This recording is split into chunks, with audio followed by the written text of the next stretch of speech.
and welcome to this edition of Just Parlays with Chris King. I'm Jim Williams. Happy Wednesday. It was very good of Chris to remind me yesterday that Wednesday is today because it was something I forgot. And as you know, Wednesdays we get a little early start. It's 1 p.m. And so, Chris, last night, as I wanted to be, really get on the IUPUI train. So I watched for about 20 minutes, which is about all I physically could watch, of them playing against Ohio State. And, your prediction, my friend, bore out quite well.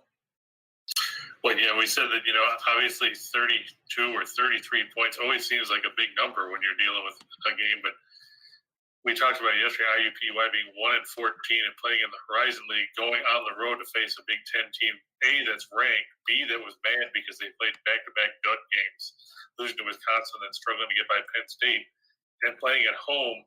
You had to figure that Buckeyes were going to be motivated. I know our good buddy John was excited about that and thought, hey, we're dissing IUPUI, showing, as Rodney Dangerfield would say, no respect at all.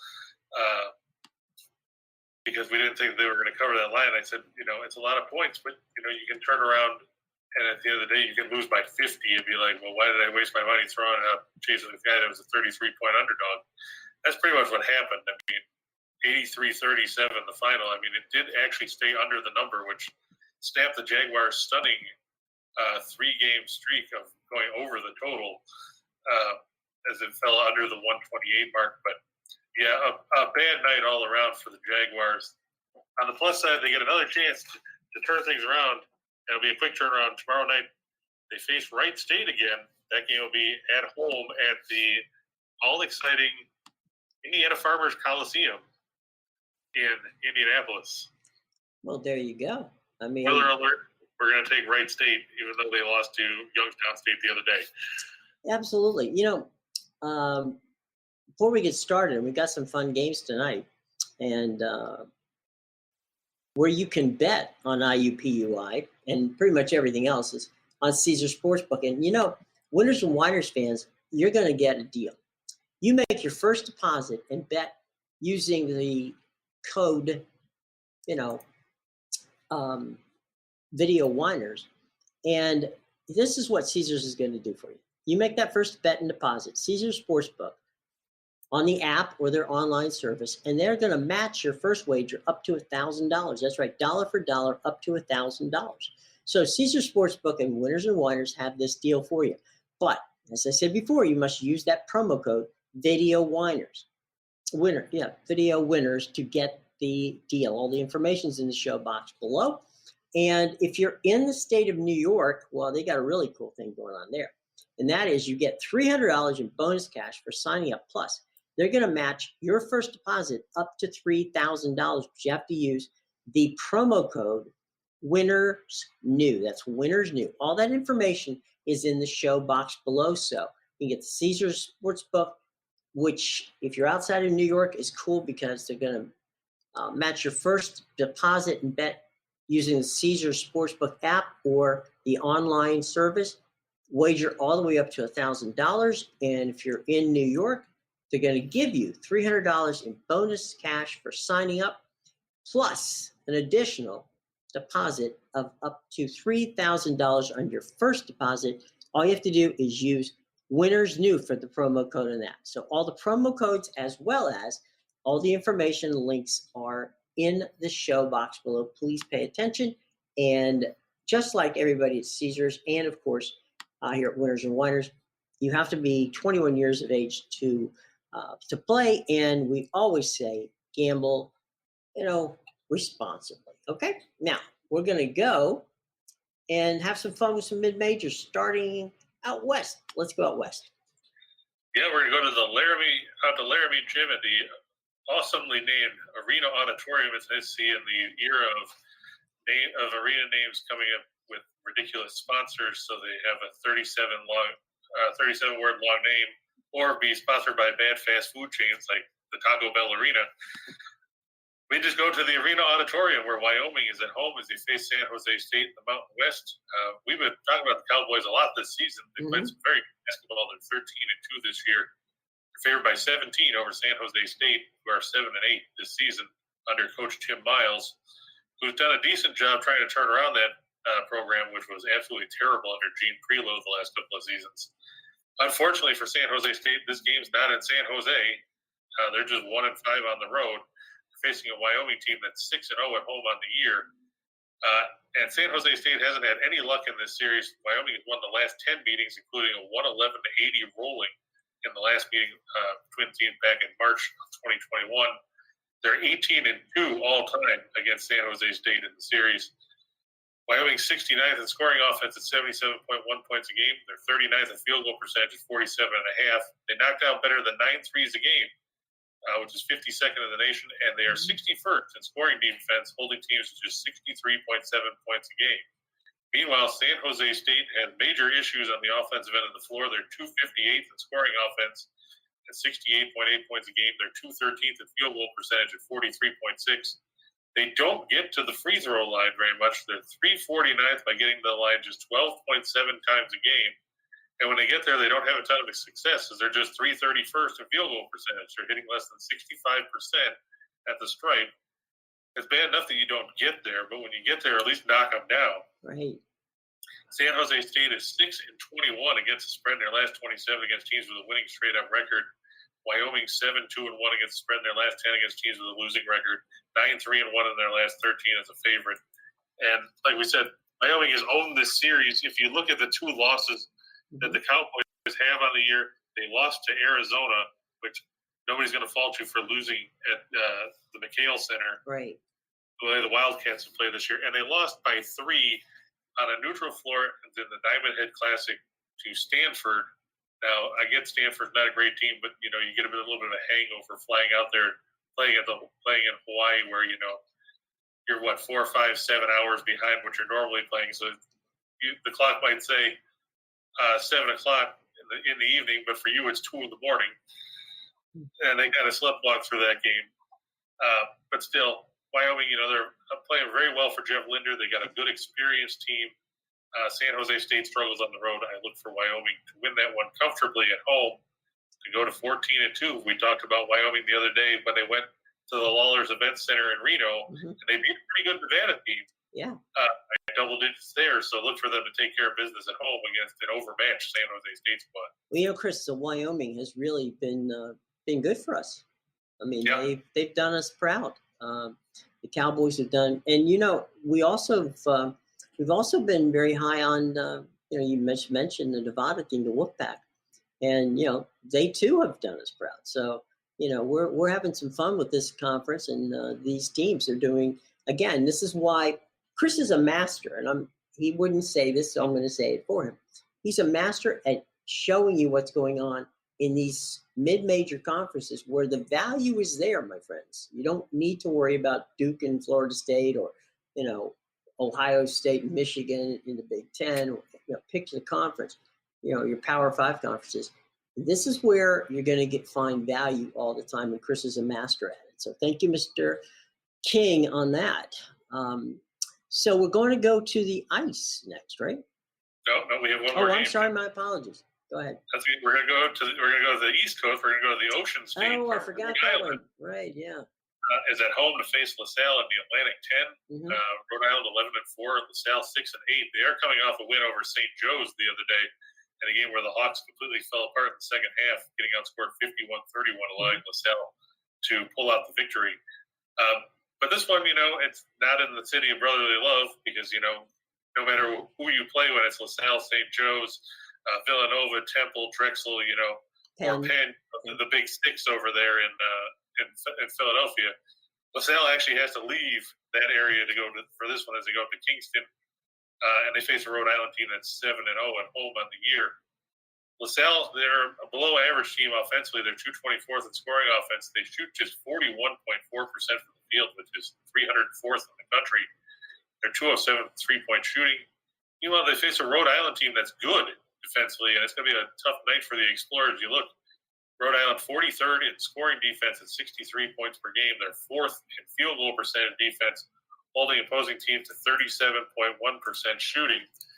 Overall, they are 6th in 3-point defense, as opposing teams are limited, or 2-point defense. Teams are limited 41.2% from beyond or inside the arc. They're 117th in 3-point defense. One other interesting stat: Rhode Island has the second highest block percentage defensively in Division I. They block 21.1% of opposing team shots. When you're blocking 1 out of 5 shots, I don't care who you are. It's going to be tough for whoever's playing you on a given night. Mm-hmm. And you're talking about a LaSalle team that's offensively challenged. They're 2-6-1 against the spread in their last 9 on the road. They're 1-6-1 in their last 8 against teams with a winning record. The Rams 4-0 against the spread in their last 4 overall. 5-1 in their last 6 as a favorite. 4-1 in their last 5 after a straight-up win. I look for the Rams to go 8-0 at home. Have another, to quote the old radio DJs on the classic rock stations, it's going to be a block party weekend, though. It's going to be a block party Wednesday for the Rams at home as they smother LaSalle on the defensive end of the floor. You know, Chris, one of the things that I've always thought was really a good thing for Rhode Island is that because of their location, it's a small state and it's with easy access to pretty much up and down the 95 corridor.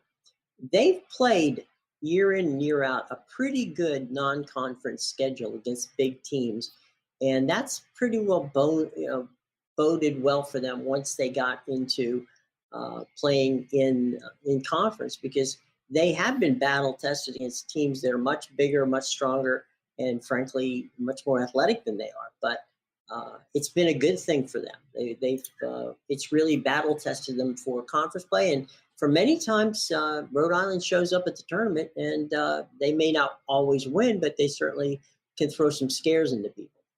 Yeah, and to your point, they beat Boston College twice in the span of 5 days earlier this season, once at home, once on a neutral floor. They've also beaten Harvard on the road, and we know Harvard's one of those mid-majors that nobody wants to play come tournament time. Right. And the strange thing is, not only are they playing well defensively this year, they're good offensively. They're 19th in effective field goal percentage, shooting better than 55%. David Cox, he's done a real good job stepping in after Dan Hurley left town, and it just doesn't bode well for LaSalle. The Explorers don't have a ton of size when you get right down to it. They're starting 5. I mean, the tallest guy they have is 6'10", and he doesn't necessarily do a ton offensively. Clifton Moore. Outside of that, Jack Clark is 6'8". They've got a bunch of guys that are 6'4". And you're dealing with a Rhode Island team that, like we said, loves to block shots. You've got the Mitchell twins, one 6'10", the other 6'9". And they just get after you, and that's something that teams like LaSalle, they're not really equipped to deal with that kind of thing. That's what makes Rhode Island a tough team in the A-10, even in a conference that can be top heavy with Davidson and St. Bonaventure. Dayton is a good team, of course. St. Louis. And, Richmond, they've been up and down this year, but Richmond is usually a pretty good team. They're a senior-laden team this season, too. You have to look for Rhode Island to be up there in the conference standings come the end of the year. Absolutely. All right, so now it's time to go to the ice. Oh, wait, Jim. And yet we've got a request. James wants to talk about High Point and Charleston Southern. Well, all right. Smith. Tell you what, I'm going to let you do that because I haven't got a clue about that game. Well, Chubby Smith and High Point, they're 7-9 on the year, but they're just 1-5 on the road this season. They're going to face a Charleston Southern team that has had all kinds of issues when you get right down to it. Barclay Radabaugh's team is 3-13. They've lost their last 7 straight games, coming off a 5-point home loss to Winthrop on Saturday. Before that, their other losses, the only loss that was by less than double digits was a 3-point loss to Tennessee State at home back in December. In between, they lost by 24 to Manhattan, by 10 to South Carolina State, by 25 to Gardner-Webb, by 23 to UNC Asheville, and by 15 to Campbell. Now, don't get me wrong, Tubby Smith's boys aren't that great. They're 7-9, but they are coming off a 78-71 win over Lavelle Moton's North Carolina A&T squad that we've seen in the NCAA tournament in the last couple of years in the Big South. And if you look, High Point, they're 7-9, but if you look, they've also played some pretty big schools. They've already played Northwestern. They played at Notre Dame. They battled Furman in double overtime. They went to overtime against UNC Wilmington. They faced Michigan State on the road. They faced Kentucky on the road. So, they're a mid-major team in the Big South, but they're not going and playing, all the directional schools from insert state here. Mm-hmm. I know that, it's not necessarily a pretty thing when you're 7-9 and you're 1-5 on the road, but you're facing a team that's 3-13 overall, and Charleston Southern's just 2-4 at home on the year. High Point's favored by 5.5 points. One thing that I really like about this is Charleston Southern's not that great offensively, but they're horrible defensively. They give up 79.4 points a game, makes them 349th in the nation. They're 337th field goal percentage defense. They give up a ton of rebounds. High Point, can shoot from the outside. They actually shoot near the 36% from three. It offsets their terrible free throw shooting. I think that High Point should get the win here. Tubby Smith's team, like I said, they're a bit more battle-tested than Charleston Southern is at this point, whose best opponent on the year was Clemson when they lost by 32. They also lost at Wake Forest by 36, at Mississippi by 25, and at Georgia Tech by 15. All those games were back in November. They haven't played anyone really of value since. Their lone wins this year, they beat Johnson and Wales, which I believe I thought was a cooking school or something, but I could be. Culinary Institute, yes. Yeah, they beat Bob Jones, which is a Christian school here in Greenville, and they beat Tarleton State, which is their one win over a Division I team. They beat them by 2 back on December 5th. I would give the 5.5 points and take High Point as Tubby Smith's boys put the beat down on a team that's actually at their level, as opposed to all these higher ranked Division I teams. Like I said, you play Michigan State, Kentucky back to back as a team. Big South, you're obviously preparing for something. Right. In honor of James, who's been really good for us, James, my friend, here we go. You ready? What we want you to do, everybody out there, smash that like button, okay, and subscribe. James has been really good about keeping me on my toes about that. So, James, for you, my friend, let's make sure we smash that like button and also subscribe so you know what's coming down the pike. So what's coming down for the pike right now is, I think, finally, we're going to the ice. Wow, finally, wow. No, I'm just saying, you did a really good breakdown of that game for James, so that's good. Yeah, and real quick, he's also asking, I'm guessing he's asking about Army. He said Army West Point. Army's playing American tonight at West Point.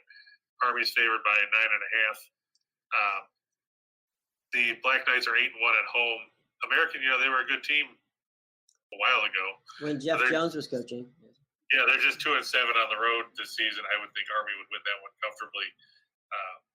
I like the way the Black Knights played. They're an experienced team. They're a gritty team.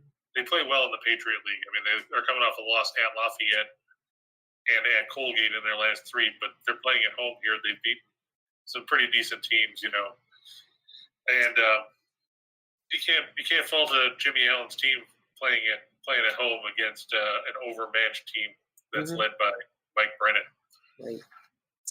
But yeah, now to go to the ice, since Jim does not want to talk about South Florida last night, we'll go to Madison Square Garden, where our good buddy Kenny Albert will be on for TNT as the Leafs play the Rangers in an original 6 matchup at good old barn of Madison Square Garden.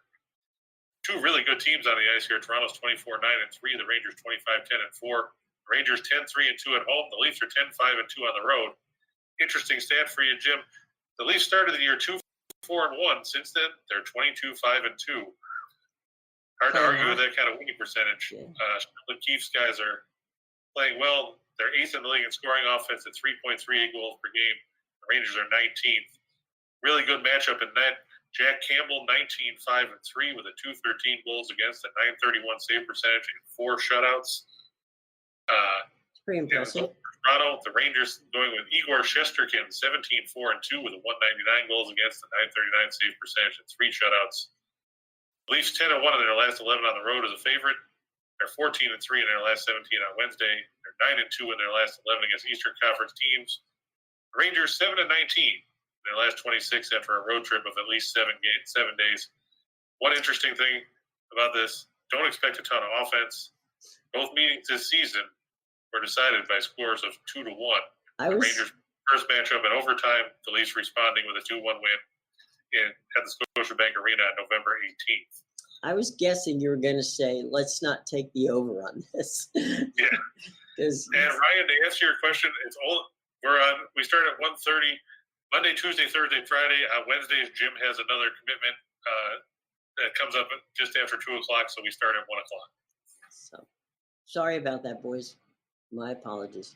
If our crack social media team actually put out that we started on Wednesdays instead of keep sending out 1:30 all the time, it would make things a lot easier because then nobody would be confused. Well, we'll make certain that everybody knows it's 1 o'clock if we have to go door to door. So no, that line right there where you look at the goaltenders with Campbell, and Sorokin, that's all you need to know, right?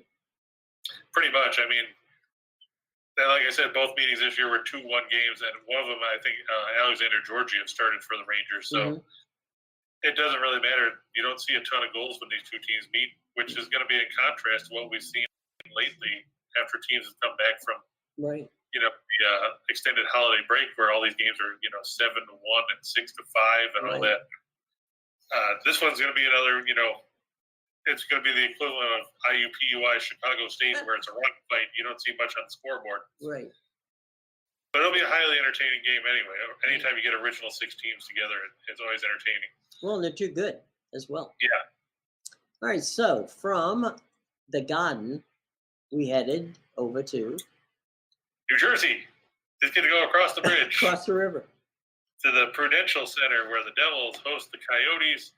Now, I know we said we wouldn't pick on the Coyotes after they beat Montreal the other day, but, there's only 3 games on the slate tonight, so we had to pick somebody. Arizona's 9-24-4 this year. The Devils 14-18-5. New Jersey's 9-7-3 at home. Coyotes 4-11-3 on the road. The Coyotes second worst in the league in goals per game at 222, and they're dead last in goals against at 368. They average only 2 goals a game on the road this year. New Jersey, they're middle of the pack offensively, 17th at 2.86 goals a night. They're 26th in goals against at 338.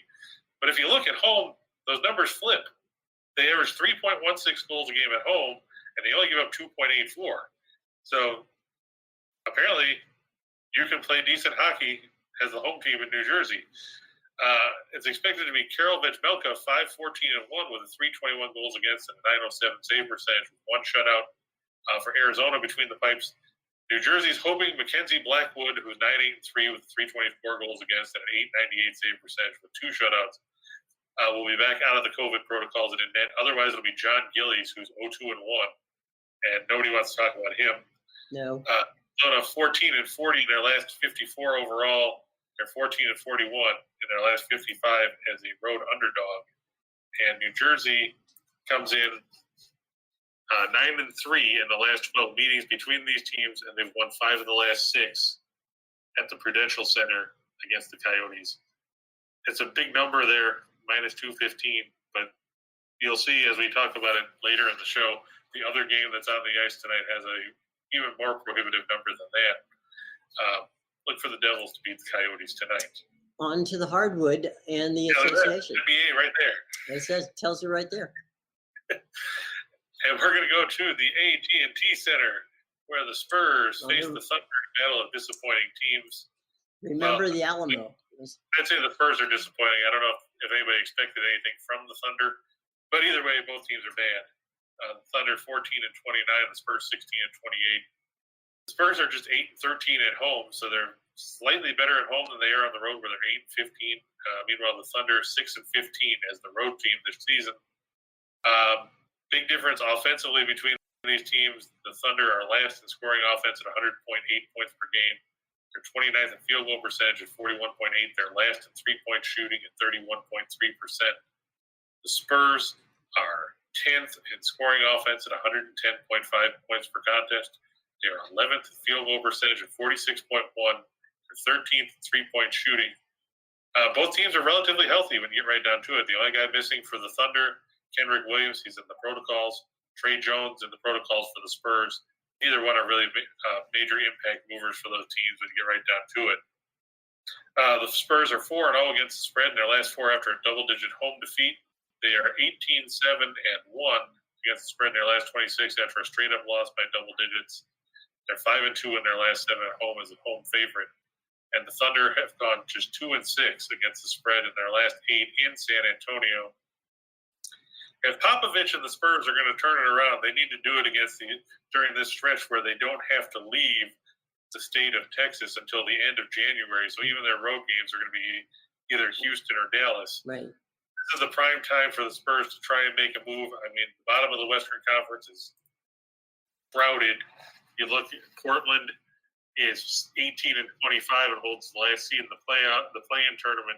Spurs 2.5 games behind them going into tonight. They have Sacramento in between themselves and Portland. If you're going to get healthy and get into the field, Popovich, now is the time. I mean, you look at their next few games for the Spurs. They've got Oklahoma City, then they get the Nets at home Friday. They get Philadelphia at home Sunday. Then they go to Houston before they get Memphis and Chicago at home, and then they go to Phoenix. If I'm San Antonio, I've got to win at least probably 3 of the next 4 here between Oklahoma City, Brooklyn, Philadelphia, Houston to have any kind of thoughts of making a move. And Brooklyn's beat up. Let's be honest. Philadelphia is inconsistent. You don't know what you're going to get from them at any given night. Houston's terrible. Right. Now, you did leave the most important thing about this game off, and I'll just fill it in for you. And that is if the Spurs score 100 or more points, you get a free taco at Del Taco. So, well, there you go. You know, I don't know how you left that off, but okay, fine. That's what I'm here for. Too. I don't have a Del Taco here, so. No, you know. You also don't live in San Antonio, so it makes it a little more difficult to take advantage of that promotion. Send me the taco. Sorry? They could send me the tacos. I'm sure they'd send Bill Walton tacos if he wanted them. I assume they probably would. All right. From the Riverwalk, we head off to. We're going to stay in the Lone Star State. We're going to stay down north. Mark Cuban's boys, 4-point favorite over the Raptors. Toronto's 21-20, Dallas 25-19. The Mavs have played better basketball of late. They're 13-8 at home. Toronto is just 9-9 as a road team this year. Offense, not the name of the game for these teams. Toronto is 22nd in scoring offense at 107 points a game. Dallas is 25th with 105.5 points a game. On the defensive end of the floor, Dallas is third. They give up just 102.7 points a game. Toronto is 11th, giving up 106. Khem Birch is out with a broken nose. Goran Dragic is also out. He hasn't played since November. I'm guessing he might have just left and nobody wants to not tell anybody that he retired. Gary Trent is questionable for the Raptors with an ankle injury. He's missed the last couple. For the Mavericks, Reggie Bullock and Max Kleba, both questionable with knee injuries, but they do have Kristaps Porzingis, Luka Doncic, Tim Hardaway Jr., Dorian Finney-Smith. Apparently, Willie Cauley-Stein might actually be back tonight for the first time, and who knows? Not that he's overly relevant. Come on, you got Boban Marjanovic, and everybody loves him. The Mavs 7-0 in their last 7 after an ATS loss. They're 6-1 against the spread in their last 7 when their opponent gives up at least 100 points. In addition, the Mavs are 4-1 in their last 5 as a home favorite, and 4-1 in their last 5 at home overall. According to James, we're apparently not missing anything from Del Taco. So apparently, Jim, they're not that good. Well, But I guess if it's free, does it matter? Right. If it's free, it's for me, as the old saying goes, right? So, okay. So the Mavs are not going to have much luck tonight. I'm sorry, the Raptors aren't going to have much luck tonight against a Dallas team playing at home. Before we go to our 2, 4, and bunches, let's go back and talk a little bit about our buddies at Caesars. Now, Caesars has a deal for us. because they love us at Winners and Whiners, and we love them too. You make your first deposit and bet using Caesars Sportsbook app or online service, and they're going to match that first wager up to $1,000 as long as you use the promo code, which is on the screen as we speak, Video Winners. Okay, so Video Winners will get you that deal. Now, if you happen to be in the state of New York, well, they've got a really cool deal in the state of New York, and that has to do with what they call the Empire State Royal Welcome. You get $300 in bonus cash on sign up, plus they're going to match your first deposit all the way up to $3,000. Use the promo code, and it's scrolling right in front of you right now, Winners New, okay? So all the information on both of those deals is in our show box below. Please go out and check out Caesars Sportsbook. You'll be happy that you did. They're giving away free money, folks. You cannot not take free money. It's just not right. It's not American. So go do that. You have to be 21 years of age to participate. And as we've always said, both here at Winners and Whiners and with Caesars, bet responsibly. Okay? All right.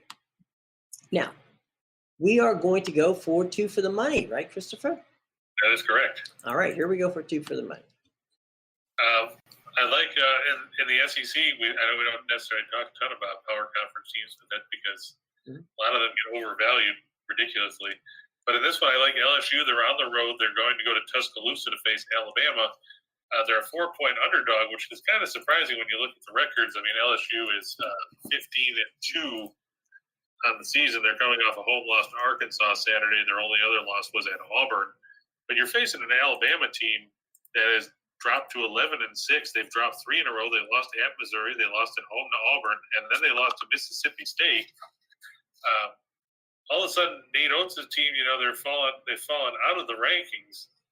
And I think the big issue is for the Crimson Tide isn't the fact that they're offensively challenged, because they clearly aren't. I mean, they score a truckload of points. The problem is that they have issues on the defensive end of the floor. Right. Nate Oates' team comes in 3/10 in the nation, and scoring defense is 74.6 points per game. Meanwhile, LSU is 7th. They give up 57. The Tigers lead the nation in field goal percentage defense at 35.4%, and they're 7th in three-point shooting defense at 26.4%. That's going to make it for an uphill climb for Alabama. I mean, I know that the Tigers the Crimson Tide are going to love to run. They're going to want to push the tempo. That's their style. They're 26th in the nation in adjusted tempo at 72 possessions a game, while LSU is 76. They average better than 70 possessions a game. But the difference in this one is LSU knows how to play defense, and Alabama, that's not really their forte. That's going to be something that plays to the favor of the Tigers in this one. I would take the points on the road and watch LSU, win the game outright probably, but it's never a bad thing when you're taking points when you're the ranked team on the road. The Lakers over the Pacers, we always talk about fading Indiana. The latest injury report that I saw for the Pacers, Malcolm Brogdon and Jeremy Lamb are both questionable. Of course, they were questionable the other day and didn't play.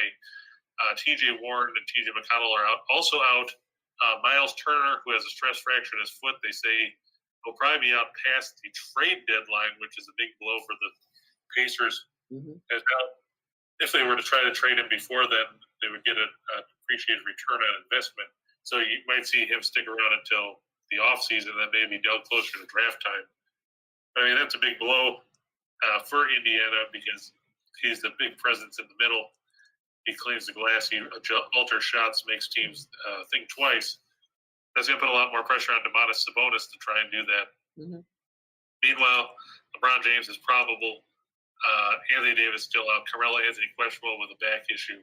But still playing at the Crypto Arena.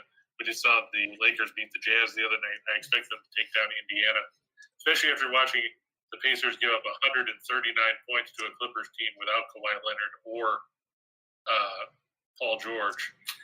You can't trust the Pacers at this point. Well, I was just going to say one quick thing. If you are a Lakers fan, I was reading the LA papers this morning. There's rumblings. Keep a lookout. There's rumblings that there could be a coaching change there. I don't necessarily see that coming, but it's, you never say never in the NBA when it comes to coaching changes and an under achieving Lakers team. But that being said, you're right. There's no reason for them to be upset against playing Indiana. They should easily win that game. And we're off to the Creighton Blue Jays and St. John's Red Storm. Well, just to touch on that real quick, Jim, about sure. if they fire him, it's not Frank Vogel's fault that this team is the way it is. Frank Vogel did not make the trade to bring Russell Westbrook to town and ship out a whole bunch of guys. Right. Frank Vogel didn't say we should try to build our team around Westbrook, LeBron, Anthony Davis, and Carmelo Anthony, and then a bunch of scrubs. Right. That's Rob Pelinka's fault for going out and making this deal, thinking that, hey, it's okay if we've got a bunch of guys that have been in the league for 300 years and are, 5,000 years old, or who are injury prone. I mean, look at how many injuries Davis has had in his career. Sure. And then you've got, James is going to be is 37. Dwight Howard is 30. He's going to be 30, or he's 36. Carmelo Anthony's 37. Westbrook is only 33, but it's an old 33 because he tries to shoot the ball on every freaking possession and tries to get on the stat sheet any way he can. Right. I've watched some of the shots he's taken this year where he'll take a jump shot from 12 feet and it'll hit the top of the backboard and be nowhere near the rim. It's like, what the hell are you doing? Yeah. It's there's not a lot the coach can do in Vogel. But I'm just saying, I'm just reporting what I hear. So I get it, but I mean, if anything, they should be looking at Pelinka as opposed to Vogel. Right, I agree. Nobody was going to fire Frank Vogel when they won the title. Nope. Nobody's looking to fire Jerry West whenever he was there either. True. And D, you're right. Turner's not a great rebounder, but he's still a presence inside that can make teams think twice. He averages better than, I think it's 2.8 blocks a game. So he's kind of the poor man's Gobert who just doesn't know, but who hasn't learned how to rebound properly, even though he's been in the league longer. An intimidator. Yeah.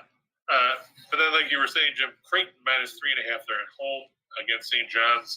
Mike Anderson's team, 0-3 on the road this year. They're 10-5 overall. They've had a lot of issues with COVID. And I know they're going to try to press and press and press because that's what they do. Mm-hmm. Coming from that Nolan Richardson coaching tree. Mm-hmm. But, St. John's, it's just tough to have a ton of faith in a team that, has to rely on defense. And because they're not necessarily all that great offensively outside of Julian Champagne and Pasha Alexander. I mean, who else do you rely on? Nobody's going to go to Tariq Coburn in crunch time. And nobody's looking to Dylan Addae-Wusu or Steph Smith.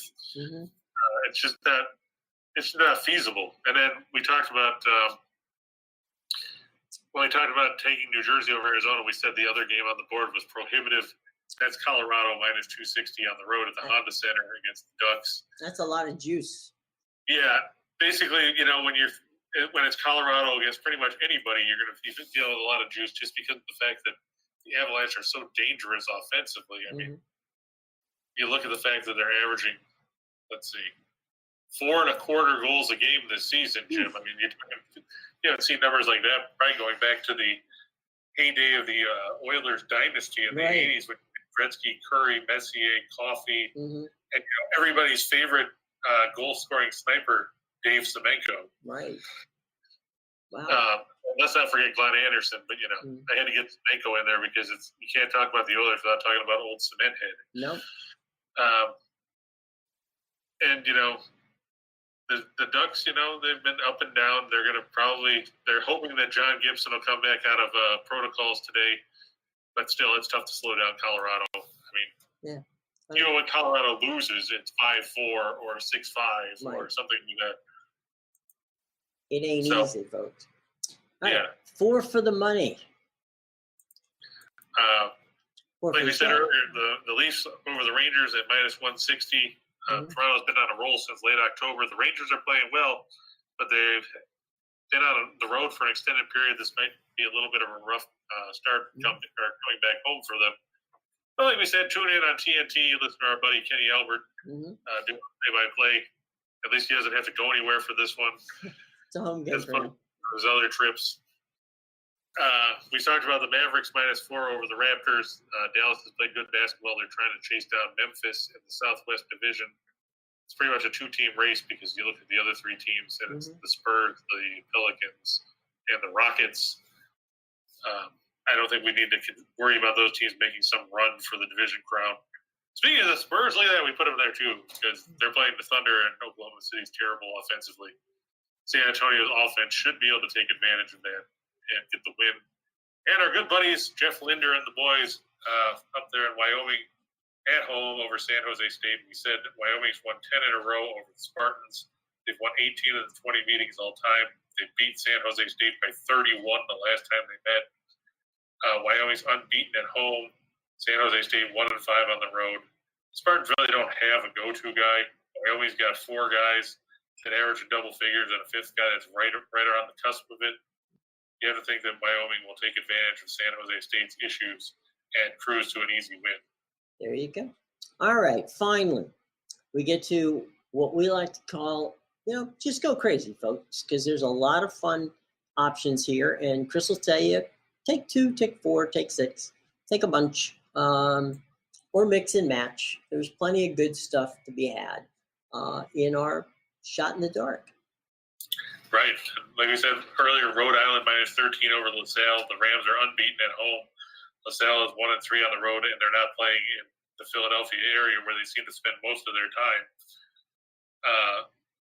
The Rams are going to have a block party and swat shots from LaSalle all over the place as they get the win there. Loyola, Maryland, another team that nobody really talks about.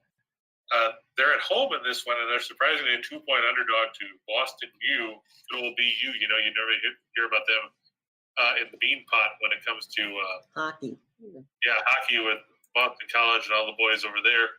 And Northeastern University and Harvard. Right.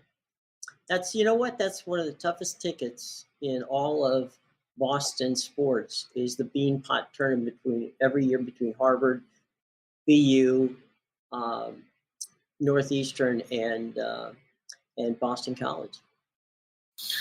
I can imagine. You've got 4 really good hockey teams there. Mm-hmm. BU, they're 11-8, but they're 4-5 on the road. Meanwhile, Loyola, Maryland, the Greyhounds are 7-0 at home, and on top of that, they're on a bit of a win streak. When you look at it here, the Greyhounds, they've won 5 straight. They beat Holy Cross. They beat BU at BU by 8 back on January 7th. They've also beaten Bucknell, Lafayette, and Lehigh in the stretch. So they bounced back from that New Year's Day loss to Army in overtime that opened up Patriot League play. They've played some good basketball. You have to think that they can prevail at home. I'm surprised they're an underdog after already beating Boston U on the road. So take the points. Mississippi State +6 on the road over Florida down there at the Stephen O'Connor Center. The O'Connell Center, Exact Tech Arena, whatever, beer barn. I like to call it the O-Dome. Yeah, we'll just call it the O-Dome. That makes it easier. Mississippi State's getting 6.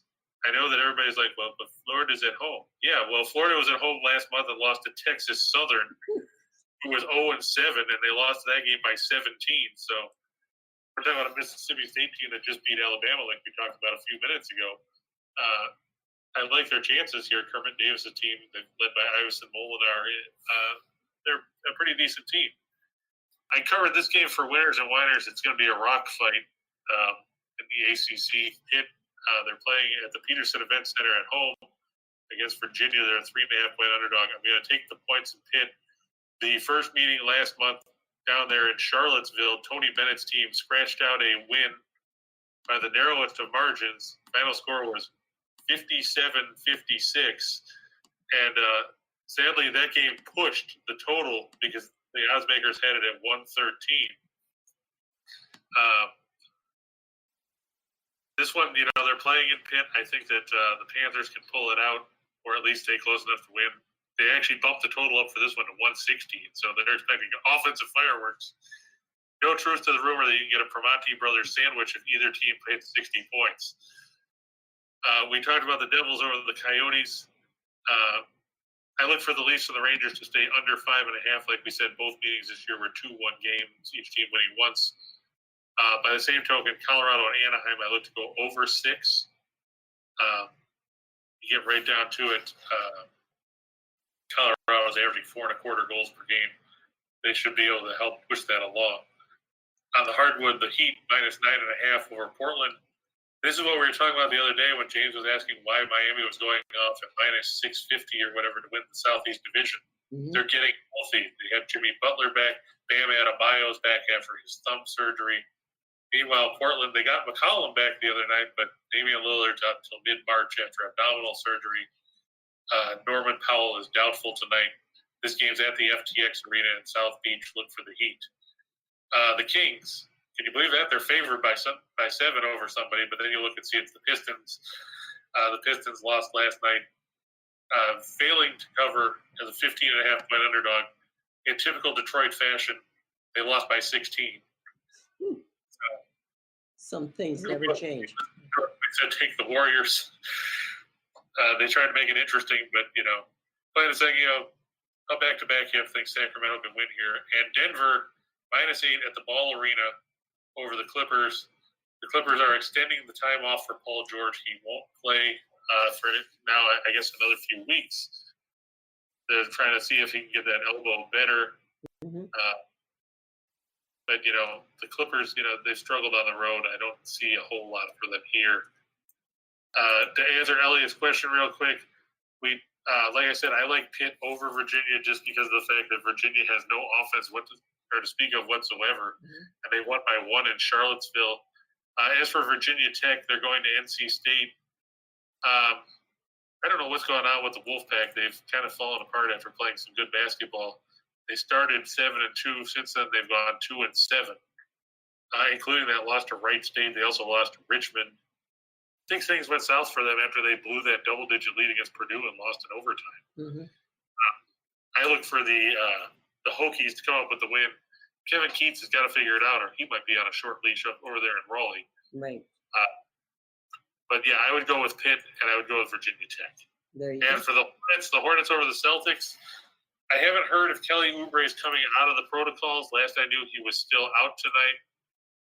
Let me take a quick look. I haven't seen any updates on that. Yeah, I'm just checking here to see. He's listed as questionable now. Mm-hmm. The Celtics, Marcus Smart is questionable. They're playing in Boston, though, and the Celtics have played well at home of late. They just came off a win over the Pelicans. The big thing is how well LaMelo Ball is going to play because, he didn't play Monday with a non-COVID illness. He's not on the injury report, but still, I look for Boston probably to scrape that one out at home. There you go. Any other final questions before we take an exit and get ready for a Thursday at 1:30? 1:30.